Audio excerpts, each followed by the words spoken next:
Alors une petite vidéo rapide pour te montrer un trade que je vais faire aujourd'hui. Donc il me fait une chaleur à crever, je vais partir à la plage, donc je vais faire super vite avant que j'enlève mon t-shirt et que je me fasse censurer par YouTube. Voilà, donc ça c'est le trade en question que je vais faire aujourd'hui, c'est sur CQQQ qui est, qu'est-ce que c'est en fait? C'est l'indice chinois de la technologie. Et ce qui se passe, c'est qu'en fait, on a repéré une île. Voilà, une île. C'est en fait ce que tu vois ici, c'est que quand tu as une, deux ou trois bougies en fait qui sont séparées du reste, avec un énorme gap en amont et un autre gap en aval, donc ça fait une sorte d'île. C'est un peu l'exemple ici que tu vois. Donc là, en fait, tu vois, il y a une gap et une autre gap. Effectivement, c'est un bon signe précurseur que ça peut être un trade intéressant pour notamment shorter dans ce cas-là, ou éventuellement aller vers le haut dans ce cas-là. Je t'en montre quelques exemples d'ailleurs. Tous les cercles bleus que tu vois ici, en fait, ce sont des îles qui ont été gagnantes, en rouge éventuellement perdant. Donc il y en a pas mal comme tu le vois. Surtout sur le CQQ, en fait, il est criblé en fait de gap.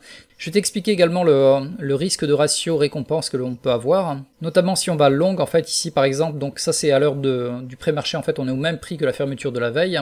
Donc si de mon côté je mettais le stop loss aux alentours de l'ancienne fermeture ici, donc le point le plus bas, et pour le ratio de risque récompense, en fait, on va choisir 2. Par exemple, je vais risquer 0,5% de la totalité de mon portefeuille, donc si je perds, je perds 0,5%, et en échange, tu le multiplies par 2, donc je vais gagner combien? Je vais gagner 1% de mon argent.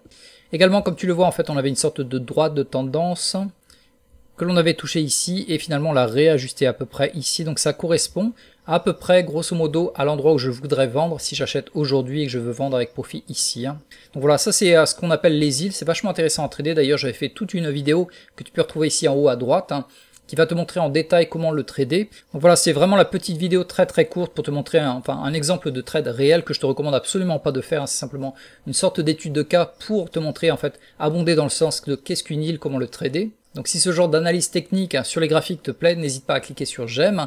Également, dans les commentaires, dis-moi de ton côté, est-ce que tu penses faire ce trade, oui ou non, parce que ça, en fait, le CQQQ, qui est l'indice chinois de la technologie, tu peux le retrouver sur la plupart des brokers, il est sur eToro, enfin sur tous les brokers, en général, il est disponible pour l'achat. Voilà, donc à nouveau, je te le recommande absolument pas, c'est juste une étude de cas. Personnellement, je vais le faire, je vais miser quelques billes dessus pour voir. Mais effectivement, quand on voit une île de ce côté-là, en fait, il y a de fortes chances que effectivement ça remonte au moins jusqu'à la droite de tendance. Donc mon but, ça sera de vendre avec profit ici. Et le stop loss sera juste en dessous de cette bougie là, ici.